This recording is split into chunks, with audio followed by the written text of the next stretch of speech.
Hello everybody, I've been away from the internet a few days. I've been helping my mum and dad move into their new home after they've retired. But I'm back again and I've got a story here which I've not touched on, sort of the state of hints for going to war, but I think this is an excellent story which will absolutely highlight the fact to anybody who is even half aware on the source of these problems. So this is from the Standard. I will link the article in below. Please do read it yourself, and obviously you'll make your own mind up. And especially with this story, I'm going to, this is basically all my opinions. I could be wrong. I don't think I am, otherwise I wouldn't be saying it. But definitely worth reading about for yourself and making your own mind up. So anyway, with that aside, let's get on with the story. So at least 65 whales dead in the UK's biggest mass stranding in decades. Medics said just 12 of the animals remained alive from a pod of 77 found on a beach that were unlikely to survive. Now, people may be saying, what the heck has this got to do with the state of warfare and the situation with like Russia and China and things like that? It is my suspicion, and not only mine, but there's many other people's, that these sorts of mass strandings of whales and dolphins are caused by underwater sonar. Basically, sonar is some sonars are allegedly powerful enough to boil the water around submarines. And if you are in the water when sonar does go off, it can and will kill you if you're close enough to it. It is insanely powerful. We are talking levels of magnitudes beyond the imagination of human comprehension. There have been reported cases in the past of industrial scuba divers becoming severely injured from submarine pings happening near them. And there are in multiple naval yards many signs which say do not engage sonar while scuba divers are in the water. And there's many procedures that they have to go through in order to do sonar tests near to land. So that is why I believe that these sorts of mass strandings are caused by military sonar. Who's doing the sonar? I don't know.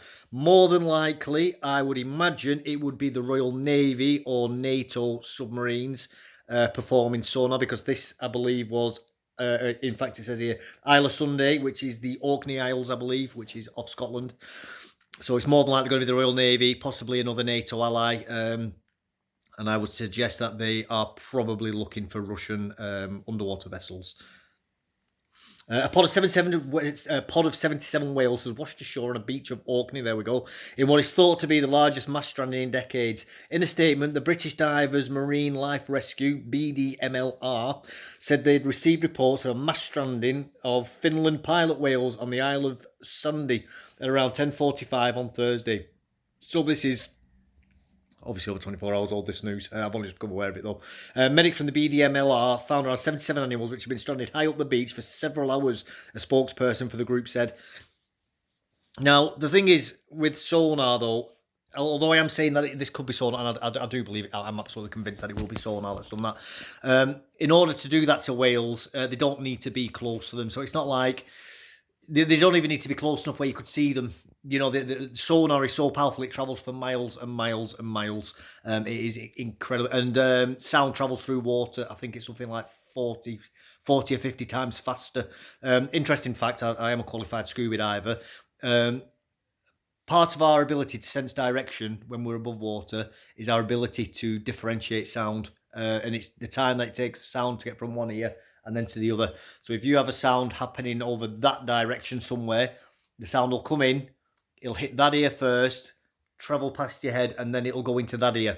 Incredibly fast. It's something like 630 miles an hour, or I think the speed of sound is 633 miles an hour thereabouts. Can't remember off the top of my head exactly, but around that sort of ballpark figure.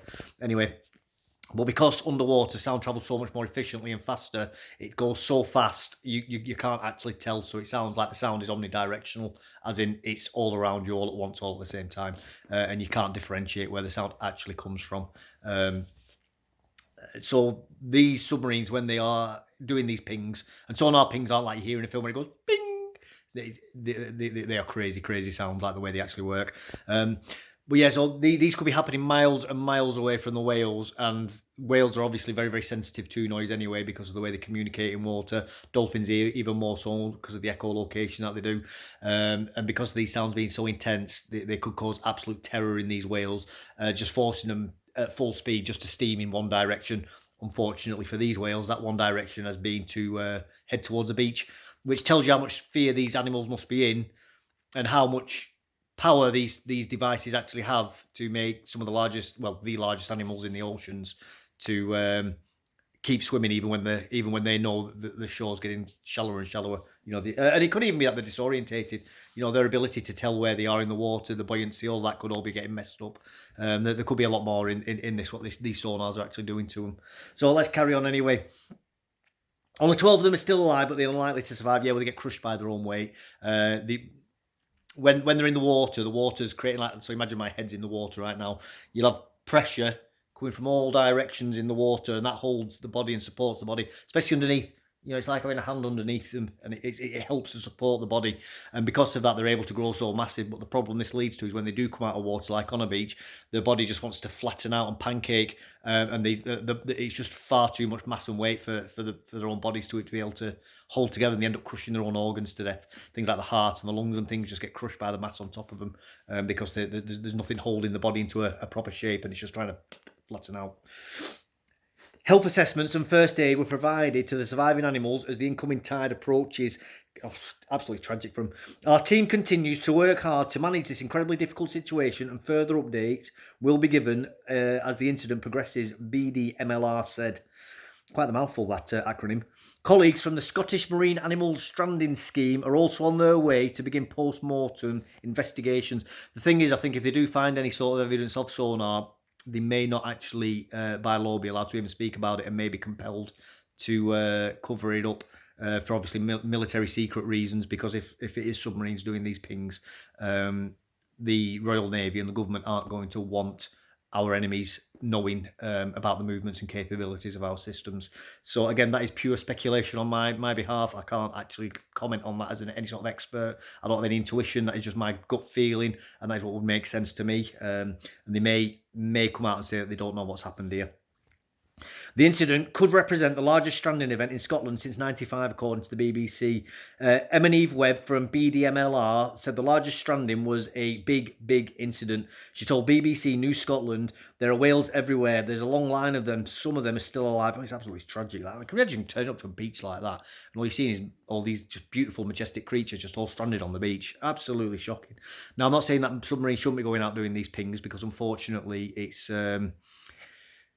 if we don't do that, then we could end up with Russian nuclear missile submarines off our coast, and we don't want that, do we? I'm not saying that this is preferable either. I'm saying you've got to choose the lesser of two evils, really, and decide which one has got the worst case scenario after it. Unfortunately, I'm going to say the death of a few whales, as tragic as it is and as beautiful as those animals are, I think may be the better outcome than nuclear annihilation.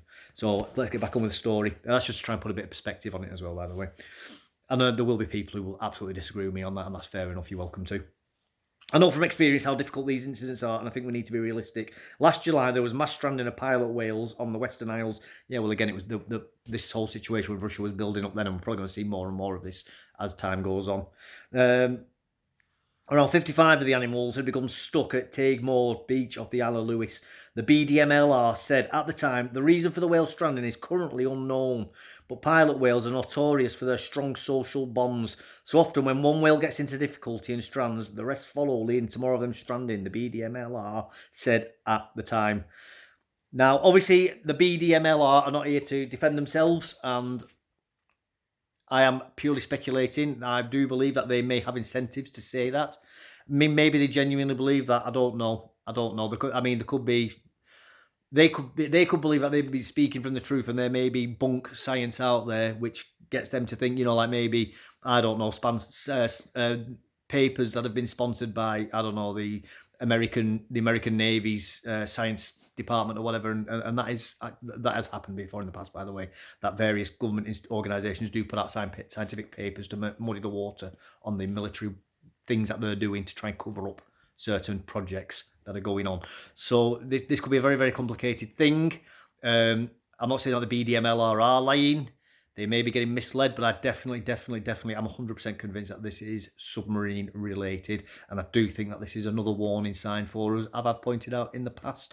If you go into my folder, video folder called Military Affairs, you'll find other examples there that I give on how we are actually building up to war, or I believe that we are building up to war. And I think we need to get ready for things like conscription, stuff like that coming in.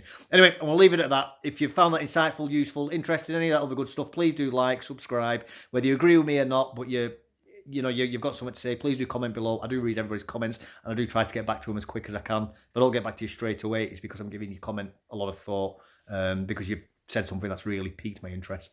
Not that everybody doesn't pique me interest, and I do appreciate all comments, by the way. I'm going to leave it at that. Please do like, subscribe, as I say. Oh, as I said, I will put the link below for this article, so please do read it yourself, and definitely make your own mind up. Don't just go off what I say. Always try and enlighten your own mind as much as you can to make your own mind up. Thank you, and goodbye.